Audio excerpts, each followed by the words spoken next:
အပြင်ထွက်ရင်းနဲ့နေ့လည်စာပြောဟဲချန်ကိုပေါ့နော်သူတို့အယိုးစပြုတ်လေးဝင်စားခဲ့တယ်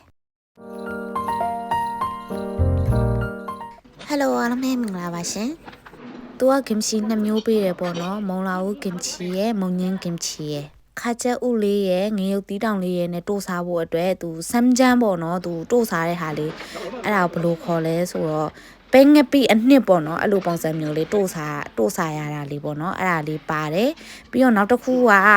စားလို့ကောင်းတာလေးတစ်ခုကသူကကြက်သွန်နီလေးတွေကိုလီးပြီးတော့ပဲငံပြားကြီးရဲ့တကြားရဲ့ပေါ့နော်အဲ့ဒါလေးနဲ့အရေးစိန်ထားတာမျိုးလေးပေါ့နော်သူကရှိုးရှင်းရှင်းလေးတော်တော်လေးစားလို့ကောင်းတယ်အဲ့ဒါလေးနဲ့ထမင်းလေးနဲ့အသားလေးနဲ့ရောပြီးစားတဲ့အခါကျလို့ရှင်အရသာတော်တော်လေးတော့စားလို့ကောင်းတယ်ပေါ့နော်ငရုတ်သီးလေးရယ်ပါထည့်ပြီးတော့စိန်ကြမျိုးရှိတယ်ပေါ့နော်အဲကြလို့ရှိရင်သူကရှိုးရှင်းရှင်း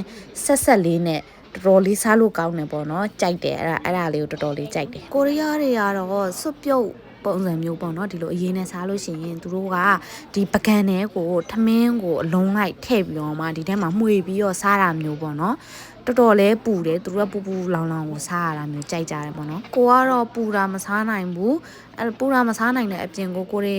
ဗမာတွေစားတဲ့ပုံစံမျိုးကကြတော့ထမင်းထဲကိုမှဟင်းထည့်ပြီးစားတာမျိုးထမင်းထဲကိုဟင်းရည်ထည့်နယ်ပြီးစားတာမျိုးပေါ့နော်အဲ့လိုစားတဲ့ပုံစံမျိုးဆိုတော့ကိုကတော့ဒီပကံလုံးလေးတဲ့ကိုဟင်းရည်လေးထည့်လိုက်နယ်စားလိုက်ပေါ့အဲ့လိုပဲစားလာခဲ့တယ်ပြီးတော့သူတို့ကဟင်းတပွဲမှာဆိုလို့ရှိရင်ပြန်းမြကအယိုးက3ယိုးလောက်ပါတယ်ပေါ့နော်စားဘူးသမျှဆိုင်နေထဲမှာဆိုလို့ရှိရင်တော့သူကဘယ်ဆိုင်နေတော့3ယိုးလောက်ကတော့ပါတယ်ပေါ့နော်အယိုးဆိုပေမဲ့သူကနံယိုးပေါ့နော်နံယိုးမှာဒီကက်နေတဲ့အသားကလည်းတော်တော်လေးပါတယ်တပွဲဆိုရင်လည်းတော်တော်လေးစားရတယ်ပေါ့နော်ကုံတော့မကုံပါဘူးပြီးတော့ဒီပြောဟဲချန်ကူလို့ခေါ်တဲ့အယိုးစပြုတ်ပေါ့နော်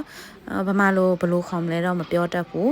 အဲ့ဒါကကြတော့သူတို့ကိုရီးယားတွေလည်းအကြိုက်များတယ်ပြီးတော့နိုင်ငံခြားသားတွေတော်တော်များများကလည်းဒီဟာလေးကိုစားကြတာပါဇက်အရသာတွေးကြတယ်ပေါ့နော်သူကဆိုင်ရဲ့နောက်မှာလေကွင်းအကျိတ်ရှယ်ပေါ့နော်အဲ့ဒီနောက်မှာထိုင်စရာလေးတွေနဲ့6လမ်းလေးနဲ့အဲ့လိုလှလှလေးလှုပ်ပေးထားတယ်လူကလည်းအရန်ရှုံနေတာနဲ့မရိုက်ခဲရဘူးပေါ့နော်ဒီကစားတောက်ဆိုင်တွေတော်တော်များများသူတို့ရဲ့မီးဖိုကြောင့်ဒီလိုလူမြင်တဲ့ရှေ့မှာထားတာများတယ်အဆုံးထိကြည့်ပေးလို့ကျေးဇူးတင်ပါတယ်ရှင်